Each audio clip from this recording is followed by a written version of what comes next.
Tosin Lawal, a palm oil seller, gave back to the Conjoined twins on 31st of October this year.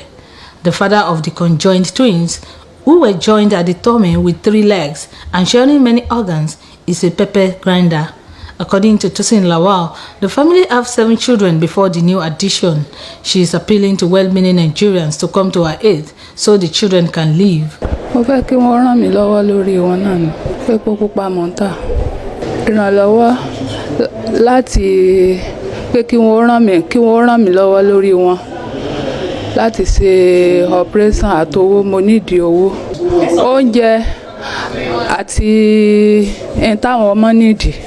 Wọ́n lọ léèwé tẹ́lẹ̀ ṣùgbọ́n mi mọ̀ lẹ́nu ìgbà tí mo wà níbí. Mi mọ̀ bóyá wọ́n lọ mọ́ bóyá wọn ò lọ. The doctor taking care of the children, Kelvin Egbuchulem, said the family of the Conjoined twins are in severe financial constraints. He said the children are living at the mercy of doctors and nurses in the hospital and other well-meaning Nigerians. All what we've been doing so far is from goodwill from the nurses, the doctors, and well-wishers. So now we need to feed them. They need to gain weight. The last time we checked the weight was around 5.2 kilogram. So we want them to weigh at least 10 kilogram before surgery can be done. So that means they need to eat well. And the mother is not lactating very well, so we need artificial meal, which we are finding difficult to get because the parents are not providing. The doctor said the babies cannot be separated now until they are 6 months old, when the medical team might have identified the internal organs shared by the twins. For now, we are planning surgery when they are at least between 4 to 6 months old.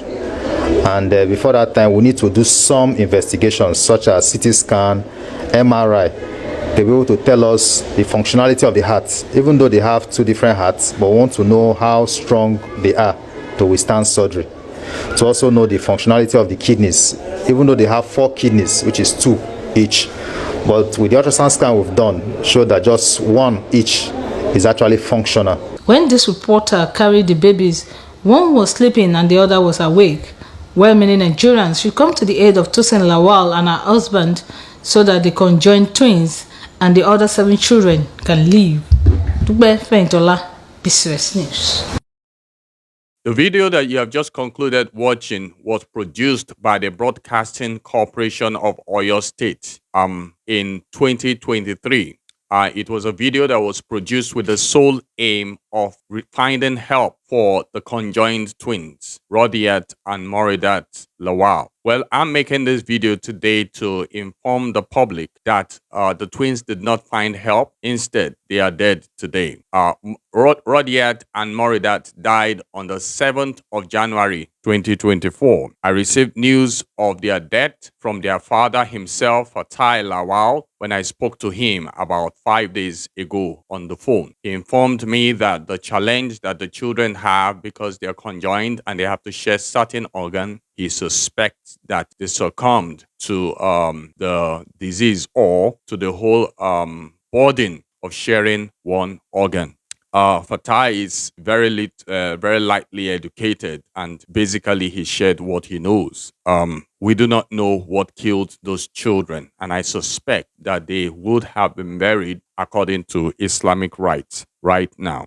I took up the burden or the duty of making the plight of these children known to the public some months ago when I got to learn about their situation because of my own commitment to humanity. There is such a thing called our collective humanity.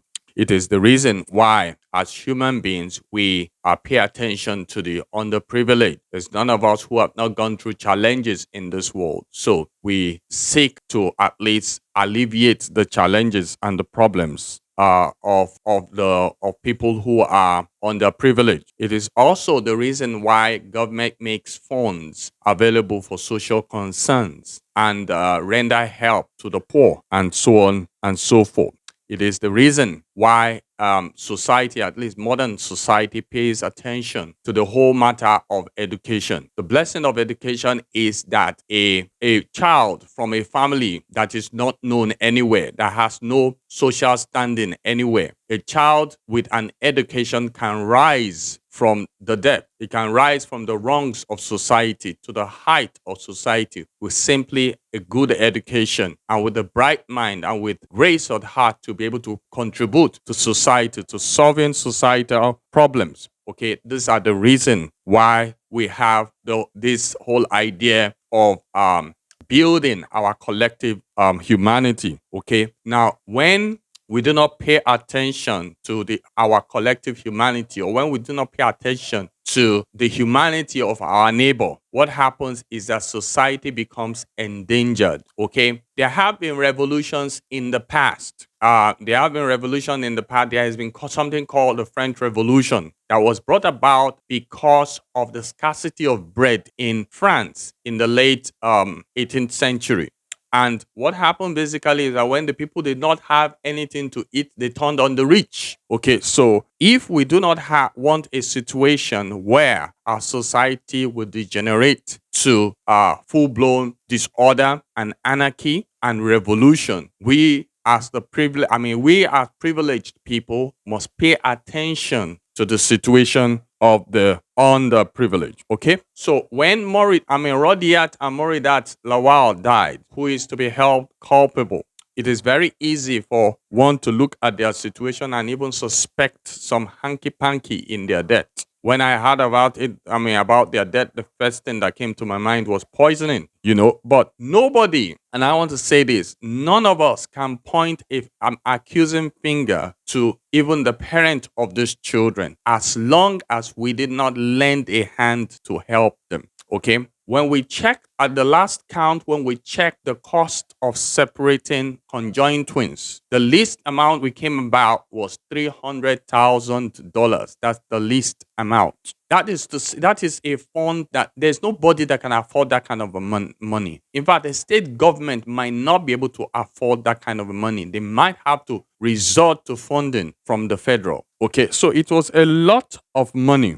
And everybody is culpable in these children's death, just like nobody can be held responsible, okay, for this children's death. But one thing that I think happened in this children's death is this, that the moment we heard, in fact, it is impossible for people to say that they did not hear of these conjoined twins, these Ibadan conjoined twins. It's not possible, okay? What I think is that we all could have done a little more, all right? I, as a blogger, a video blogger, a writer, writing, somebody who is into blogging, could have also done more. All right, I probably could have spoken more about it. I could have written more about it. I could have sought for help more. I could have made more videos about it. But I did just the little that I could do.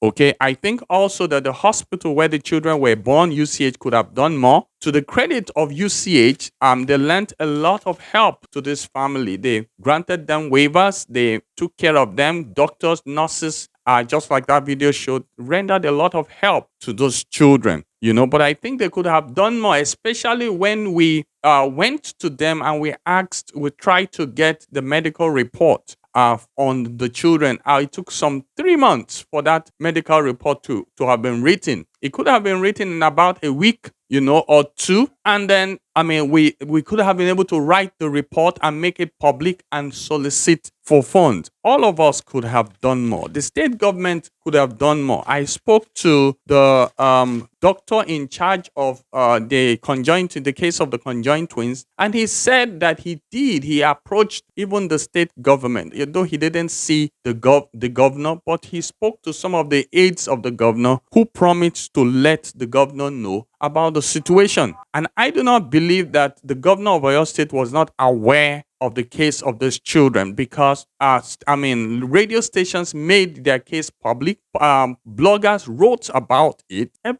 People were talking about it. The state BSOS, which is a state television and radio broadcasting system, made their case public. So it's not possible for the governor of Oyo State not to have said he was not aware of this children's case. The governor of Oyo State could have done more. And perhaps if he had done more, if he had probably pushed their case to the federal, perhaps the government of Nigeria could have been able to save these children's case. But unfortunately, these children died. And I personally think that just like it happens in all of society, some people die so that others may live. That is what society is all about. You know, I think that Rodiat and Moridat are dead today so that we can prevent such a thing happening in the future. Okay, we must have a situation. UCH used to have a system in those days where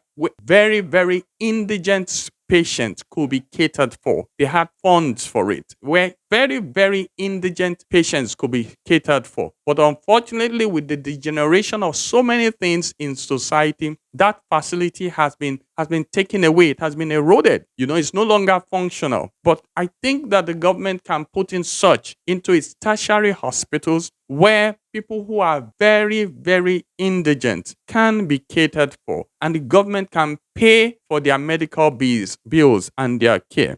Okay, so those are some of the things that could happen. These children died so that others might live. They died so that others might live. We're still going to have conjoined twins situation in Nigeria. It may not be Oyo State, maybe somewhere else. These children died so that this video can go out and so that we can pay attention to the plight of others, and not just conjoined twins, but the plight of the poor. There are some people are so poor in Nigeria today, they do not have food to eat. They do not have places to stay, okay? The poverty in our country is grinding. And I know it because I, as somebody who works full-time, my wife works full-time, it is even difficult for us to feed in our homes. Things are so difficult. Food is so expensive, okay? And government must do something to alleviate the plight of the people. If not, the people can take up the situation into their hands, and a disordered government does not want a disordered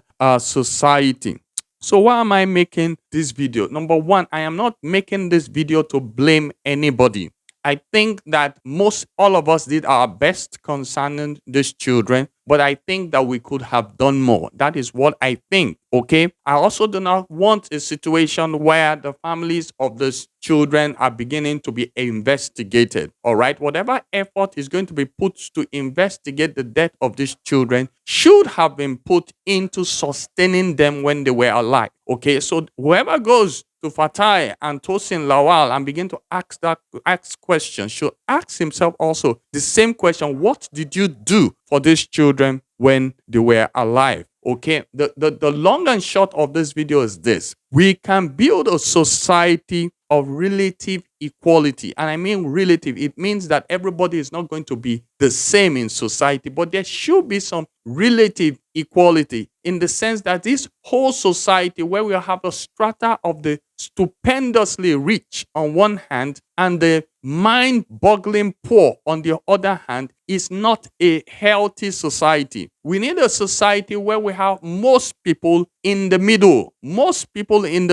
so that you have few rich, you have very few poor, but most people will be in the middle, so that a situation where whatever people do, I mean, a society where there's a minimum wage, a living minimum wage, whatever people do, they'll be able to cater for themselves, they'll be able to cater for their families. That is what modern societies are all about. If you go to Europe today, Europe has gone through what Nigeria is going through. They went through all of this in the 18th and in the 19th century, and they realized that a society must be run with relative socialism. And I'm not talking about full-blown socialism. I'm not talking about communism, but relative socialism in the sense that the poor must be taken care of. The weak must be taken care of. Government must be able to institute system of taxes in which the resources comes to the middle and government distributes it adequately and in a way that everybody gets their share. Nigerians should pay their bills. We should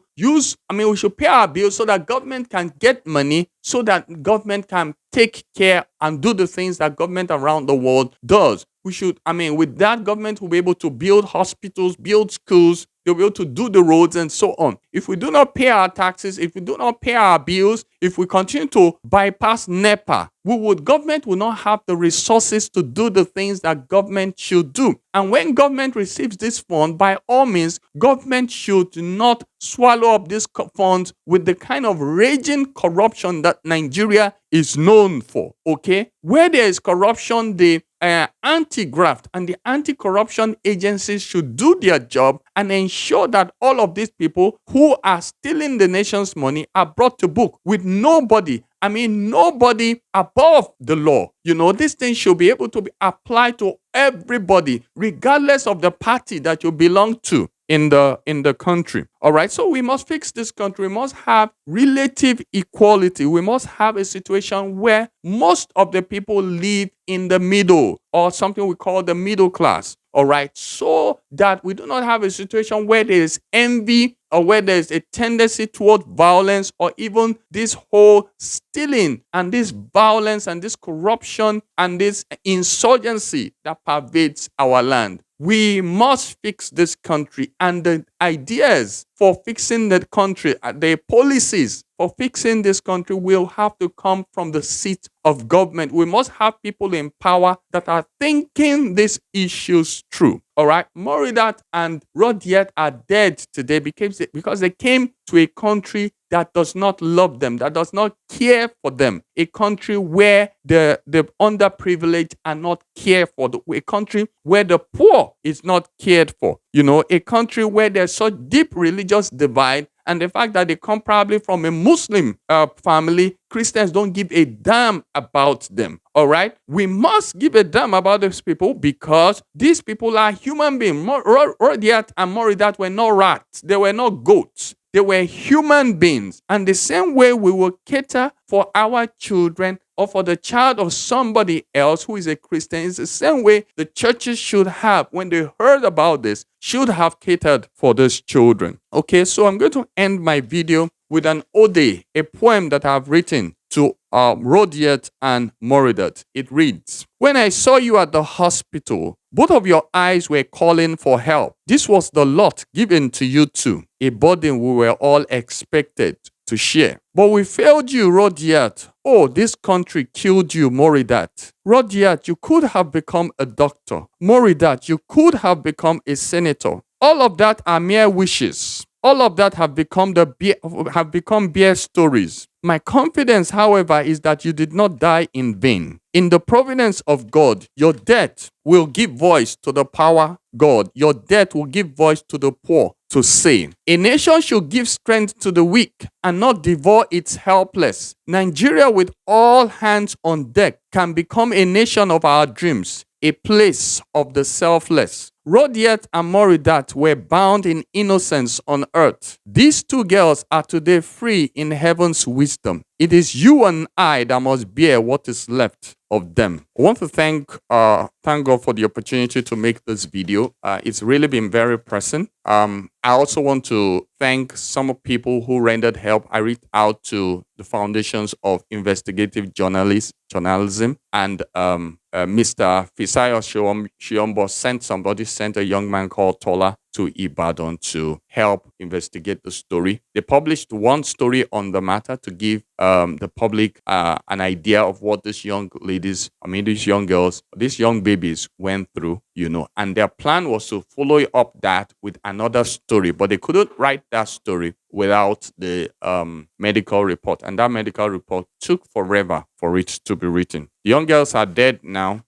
We are ruining the fact that they died so young, but we can be better. We can do it differently. We're still going to have opportunity to render help to the poor, to the weak, and please, when you do so, please make sure you do it. For those of us who are Christians, we should realize that there's no way we read our Bibles and not realize that God loves the poor. And the way we take care of the poor, the weak, the helpless is a testament of whether we know this God or not. I want to thank you.